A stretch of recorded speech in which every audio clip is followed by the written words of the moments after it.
Could Saturday's presidential election be Georgia's moment of truth? The country stands at a political crossroads as the fallout from the October parliamentary elections deepens the nation's divisions. With the pro-EU president saying that she won't step down, and a parliament dominated by the ruling Georgia Dream Party, who put up their own candidate, could the process be peaceful? I'm Adijan Ayandar, and today's newsmaker is Georgia.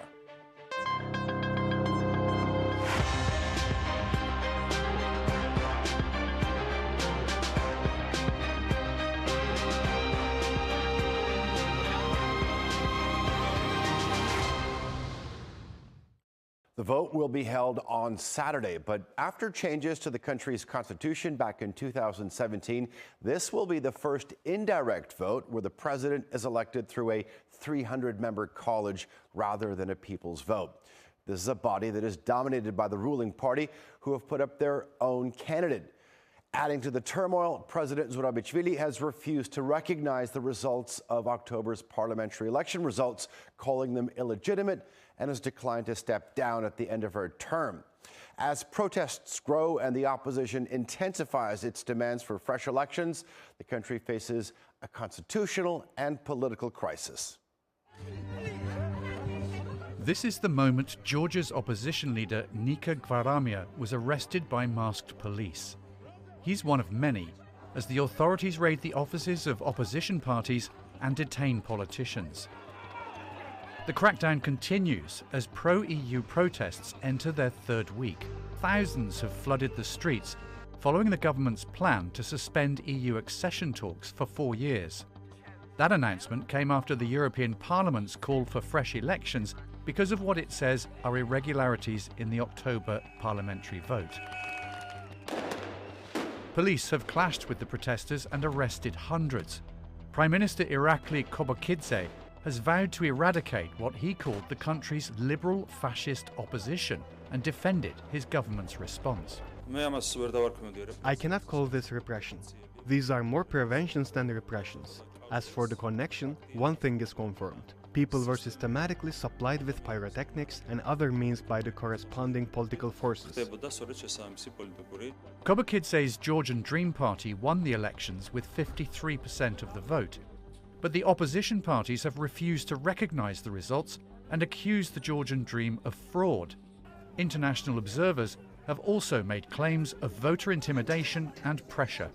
We express deep concern about the democratic backsliding in Georgia. The conduct of yesterday's election is unfortunately evidence to that effect. For the opposition, this is the end result of 12 years of rule by Georgian Dream. The party was founded in 2012 by Georgia's richest man, Bidzina Ivanishvili. His wealth is worth 25% of the country's GDP. The oligarch made his wealth in Russia in the 1990s. After remaining in the shadows for some time, he returned last year as the honorary chair of Georgian Dream. The opposition says Ivanishvili and his party are pushing Georgia closer to Russia and turning away from the West. 80% of Georgians want to join the EU, and meanwhile the Georgian Dream says it's not pro-Russian and supports the EU bid, but on its terms. Its actions, though, are clearly stalling the process. In July, the EU froze Georgia's candidate status after the government's controversial foreign agents bill. Now the protesters in the streets want action from the EU to save their country. We want concrete sanctions and concrete steps from Europe. We are in a desperate situation and they know about that. As we support Europe and want to be part of it, we do expect their support in return. And it should be unconditional and direct actions, not just concerns expressed verbally. And for them, pro-EU President Salome Zurabichvili is the only legitimate leader in the country. But her term ends this year. And the Georgian Dream-controlled parliament prepares to elect her successor, a famous former footballer. But Zurabichvili says her mandate continues until a rerun is held of the parliamentary elections. And I'm legitimate as long as there is no new legitimate president. So as long as there are no new elections, new parliament electing under the new rules, a new president who will be inaugurated, my mandate continues. With an escalating political crisis and clashes on the streets, Georgia could soon enter uncharted territory with two presidents, a symbol of a divided country on its path to the future. Joining me now to debate this and more are from Tbilisi, the chairperson of GeoCase, a think tank, is Victor Kipiani. Also from Tbilisi, the founder of the Georgian Strategic Analysis Center, as well as the former Deputy Minister of Internal Affairs of the country, is Nodar Harshiladze. Gentlemen, welcome to both of you. Victor Kipiani, let me begin with you. The ruling Georgian Dream have nominated a former footballer, Mikhail Kalevashvili. Is he a sure bet? I mean, when you look at it, 156 seats out of the 300 electoral college belong to Georgian Dream. Yes, it belongs to Georgian Dream, so actually there is no doubt that Mr. Kalevashvili would be elected as the president of Georgia, as the next president of Georgia. But that's not the issue at this moment. The issue which is very much on the agenda is about the legitimacy of the parliament, which will be electing Mr. Kalevashvili, and therefore the legitimacy of the next president of Georgia. So alongside with quite sort of, the funny situation which that nomination has introduced and has presented Georgia society with, the legalese and the political side of the matter of this story matters very much. And again, it's very highly debatable and extremely controversial as well. Okay. Nodar, let me turn to you. What happens with President Zurabishvili's refusal to step down? The question is, does it even matter? Good evening, and good evening to Turkey. Actually, it does matter, and it does matter a lot, because we will have a situation when there are two presidents. And with this legitimacy issue, which Georgian Dream possesses for them, I mean, that is a huge problem for them. Will West continue to recognize Ms. Zurabishvili as continued president? And what Georgian Dream going to do about it? Will they storm her palace and drag her out, this very well-respected elderly statesman lady? That would be a very ugly scenario. Or will they cut down her electricity and force her to abandon? That is also not a nice scenario, because tomorrow we'll see the world press how she sits in front of candle in her dark office. So they don't really have a good exit here, because she very firmly said that she is not accepting, and we fully agree with this decision, because this parliament has no legitimacy. So whoever they elect as a so-called president will not be legitimate. So she will continue to act as a president until there is a legitimate parliament, and then legitimate president is elected. So that is a huge complication for Georgia.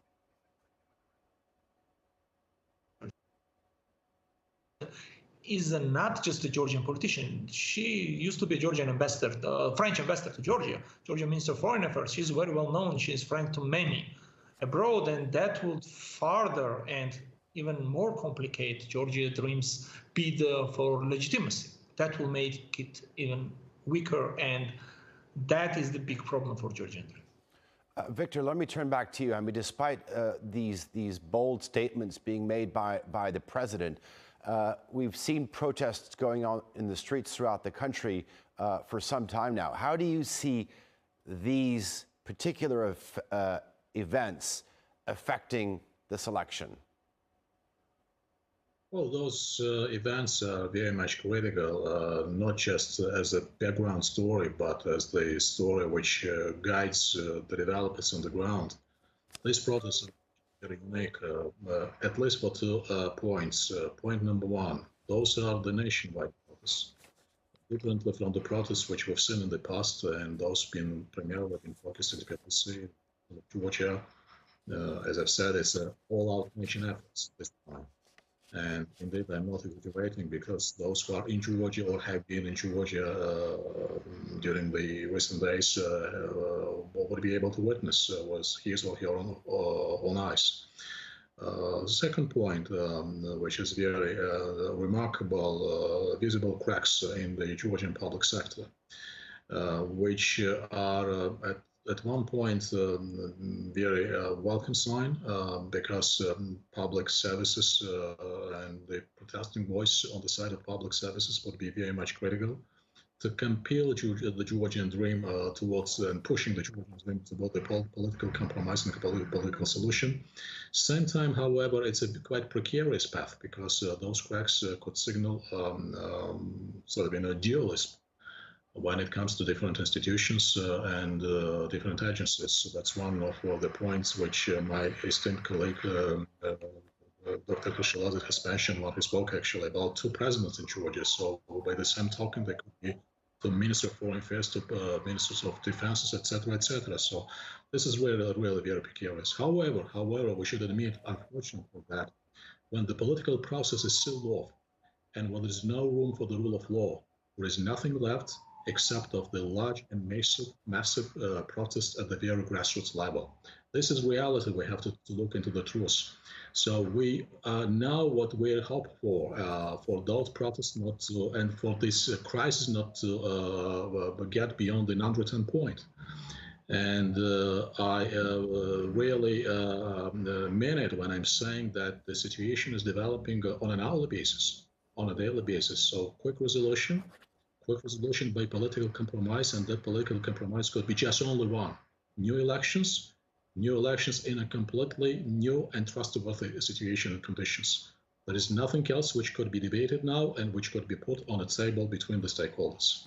Okay, Victor, thank you very much for that. There's no doubt that the country that's perhaps watching this election most closely is Russia. And for that, I'd like to bring in our latest guest onto the newsmakers from Moscow is Mr. Viktor Olevich. He is the lead expert at the Center for Actual Politics. Victor, thank you very much for joining this debate.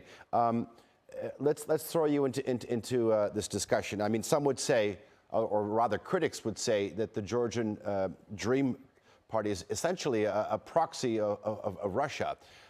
Do they have a stake in what happens this weekend? Look, it's up to the Georgian people to decide the future of their country, the destiny of their country. The Georgian Dream Party that is in control of Georgia right now and has been in control of Georgia for the last few years disagrees with Russia on a number of key points. Of course, there are no diplomatic relations between Georgia and Russia. There haven't been diplomatic relations since 2008. The Georgian Dream Party disagrees with Russia on Russia's policies in Ukraine and on many other subjects.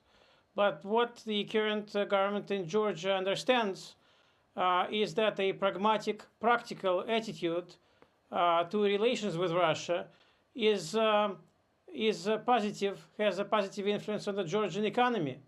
The Russian tourists account for more than 20% of the entire tourist flow to Georgia every year. Last year, more than 1 million Russian tourists visited Georgia. That's a good point for the Georgian economy. Russia is one of the top 3 importers of Georgian goods. You can find Georgian goods in almost any Russian supermarket, even in small stores. Everything from Georgian mineral water to Georgian wines. And of course, that's also a good point for the Georgian economy.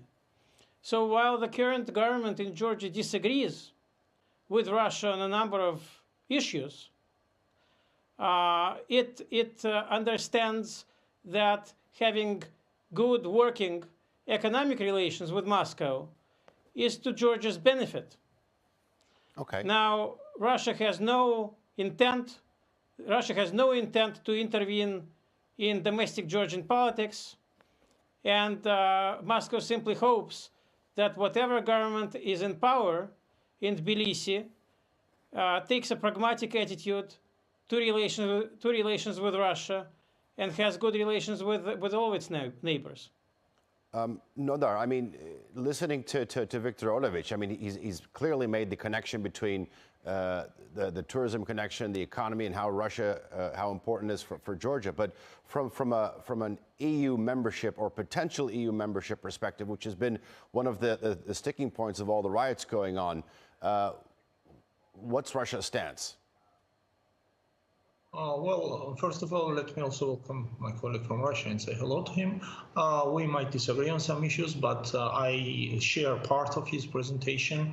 I am all for and we all, most of the Georgian expert society, for pragmatic relationship with Russia. We don't deny that it is needed, and we need a sober dialogue about that. However, also has to be noted that over-reliance on Russia on the trade issues has cost us, not only us but many others. I mean, Turkey also has an example when when political problems arise, Russia suddenly starts to weaponize its trade agreements. And you remember when Turkey there was this pilot issue, the downing of the plane, how suddenly Turkish tomatoes start to be forbidden, and Georgian wine, the Polish meat, the numbers. But that doesn't mean that we should not trade with them, of course. However, we should find a good balance between the trade and the reliance. What Georgian Dream does, and what we vehemently disagree, and very strong position that they tie us more and more to Russian market, which we don't want to do, because Russian market currently is under sanctions. It might look simpler and attractive than European market, but again, it can be politicized, one, and then Russia physically, for the moment, if you take the GDP, doesn't possess the purchasing power of the European Union. And of course, then this is the larger issue of our integration to European Union. And the European Union is in the regime of the sanctions with Russia. So closer Georgia will go to European Union, there will be, of course, more alignment with the EU decisions. And one of the criticism of Georgian Dream by European Union was exactly that they stated that they wanted to be part of the EU community, but they did not follow many European recommendations. So we need to look at it again, balancing our relationship. And I'm not saying that we need to be totally ignore that Russia exists. I mean, that was a call for maybe 2 decades ago, and that was a wrong call, by the way. We need to be pragmatic. However, our priority should remain, because that's decision of our nation. That's decision of absolute majority of our nation. Our priority should be integration to European Union.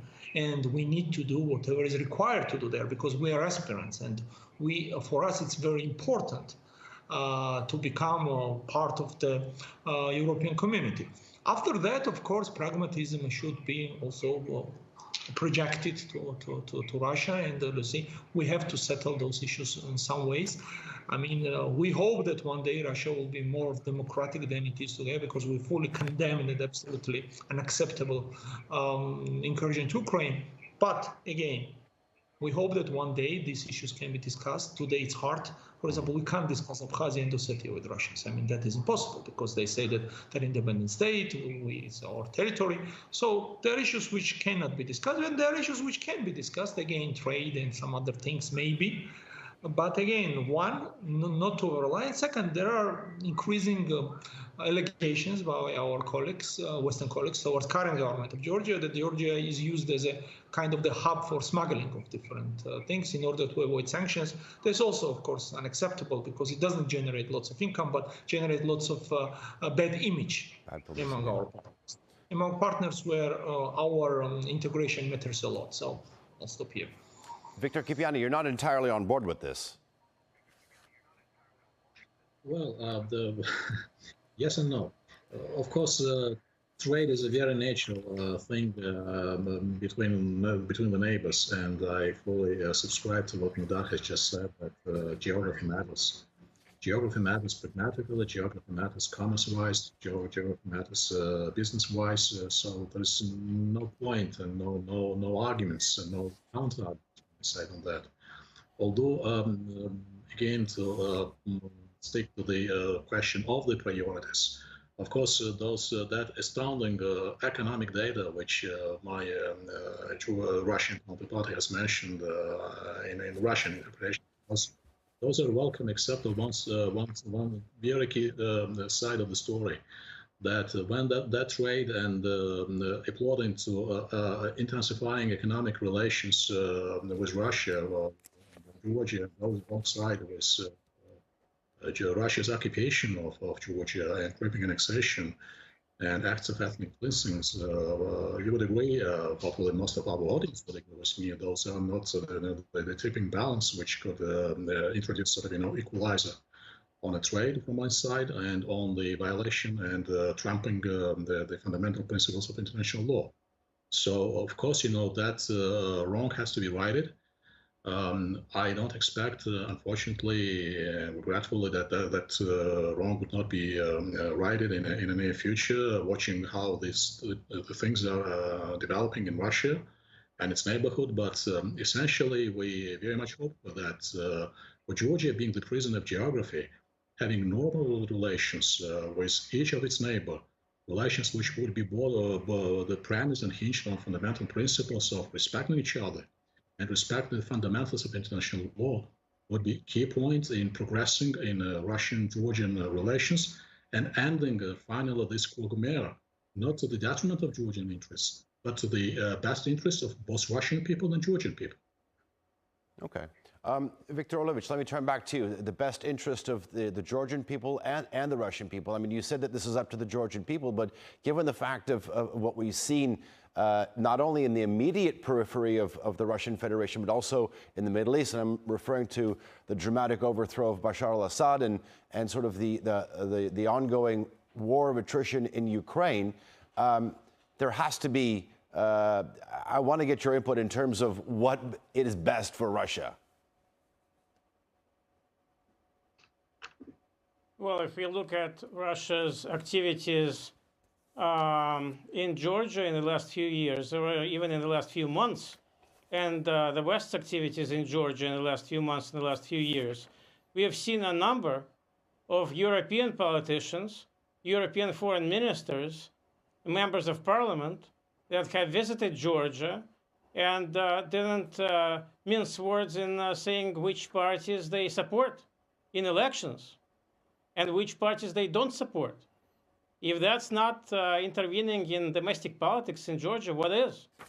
At the same time, not a single Russian federal minister visited Georgia in the last few months or years saying that which party Georgians should vote for or should not vote for. So one can make, you can make your own conclusions as to who is actively intervening in Georgian domestic politics at this point and who is not really intervening in Georgian domestic politics. Russia is staying out of it. Russia is not taking any active part in it, and that's good. It's good that the Georgian people know that Russia is not a side to this election crisis. As far as Russia's interests in various regions, we've actually seen that Russia has chosen not to intervene in Syria in the last few weeks.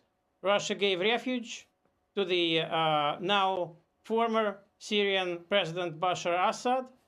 But apart from that, Russia has taken no part in Syrian events in the last few weeks as they have unfolded in a dramatic fashion. So at this point, Russia is focused on peaceful civil relations with its neighbors to the south, with its neighbors in the South Caucasus. We've seen Russia's neighbors in the South Caucasus take various political trajectories. Armenia is moving somewhat away from Russia. Georgia is, at this point, up to now, taking a pragmatic look at relations with Russia, and Russia is fine with that. Okay. Russia wants that to continue with Georgia. Viktor, I don't have a lot of time, but know that I want to turn back to you. Do you feel like the concepts of a transition of power, of governance, and democracy will become more under the spotlight after Saturday's elections? Well, the Saturday's elections, I mean, tomorrow's procedure will intensify the protests, because that's the key date, one of the key dates, how people see that, and protests will they will get a new energy, let me put this way. Although today, as we already observe in the city, in the capital city from which we speak, there is a huge crowd gathering already, especially young people are very active in that. And so we will see continuation of this protest. People are protesting in order to protect their right to choose their future. which is that, let me remind you that this election was Georgian Dream's major slogan was that with dignity and peace to Europe. And then 1 week later, after the election, they are saying that they're suspending their relationship, the membership accession process to Europe. So that was pure cheating, and there is no other name for that. So people are protesting that, and even those who believed in their sincerity to Europe, which we did not, because the last several years, they are also protesting. So I think we will see more protests now. And I fully agree and subscribe what my colleague, distinguished Mr. Kipiani said. There is only one exit from here, and that's the new elections. Without that, Georgia will continue to be in crisis. Mr. Kipiani, I want to give you the last word. I don't have a lot of time left. Yeah, we're always surprised, and it never stops to surprise us how much Russians interpret what assistance and partnership means and interference means. But there is no point to argue at this stage, because this is a pattern. And that pattern has been rebuked or rebutted on myriad occasions by international sources and reliable sources and trustworthy sources. What is more regretful, and sadly enough, that the key victim of those misinterpretations is the Russian society and the Russian population. So our deep sympathies. Again, as I've said, hopefully at some point in the future, that would be addressed fundamentally, and we would be able to coexist in more or less peaceful geopolitical cohabitation regime. Victor Kipiani, Nodar Harshiladze, and Victor Olevich, thank you very much for joining us here on this edition of The Newsmakers. Well, thanks for watching us. You can follow us on Twitter and be sure to subscribe to our YouTube channel.